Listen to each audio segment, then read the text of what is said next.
Les départements de l'Eure et de la Seine-Maritime font partie des territoires de France où les agriculteurs utilisent le plus de traitements phytosanitaires dans les champs. C'est ce que révèle la carte établie par l'association Solagro qui scrute l'utilisation des pesticides commune par commune. L'est de la Normandie, vous allez le voir, est en rouge. Explication Aubert Guinamar. La situation est sans équivoque. Sur la carte Adonis, qui établit la fréquence d'utilisation des produits phytosanitaires en France, tout l'est de la Normandie est en rouge. En clair, ici, les pesticides sont épandus plus de 5 fois par an, quand dans le reste de la région, ce n'est qu'une à 2 fois tous les 12 mois.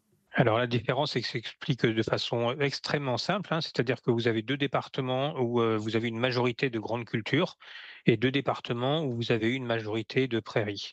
Et les prairies, sont beaucoup moins traitées, hein, que les grandes cultures. Alors, la situation en Seine-Maritime et dans l'Eure doit-elle inquiéter? Oui, selon l'association France Nature Environnement. Il y a une très forte pression, ce qu'on appelle les pollutions, enfin en tout cas on les appelle comme ça, les pollutions diffuses, qui sont issues majoritairement justement de l'utilisation de ces produits chimiques qu'on retrouve dans l'eau, alors soit de manière rapide, mais de manière plus insidieuse via les nappes souterraines. De plus en plus de dérogations à l'eau potable sont apportées parce qu'on se rend compte que de plus en plus de molécules sont en train de descendre dans ces fameuses nappes souterraines. La Normandie pourrait-elle se passer de pesticides à l'avenir? C'est en tout cas le souhait du gouvernement qui a fixé aux agriculteurs la mission de réduire de moitié l'utilisation de produits phytosanitaires d'ici 2030.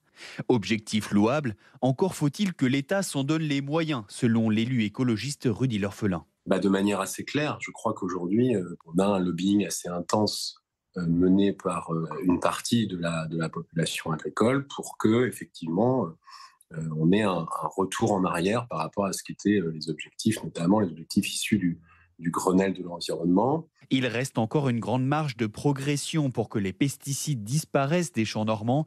7% des parcelles dans la région ont fait leur transition vers le bio, contre un peu plus de 10% dans l'Hexagone.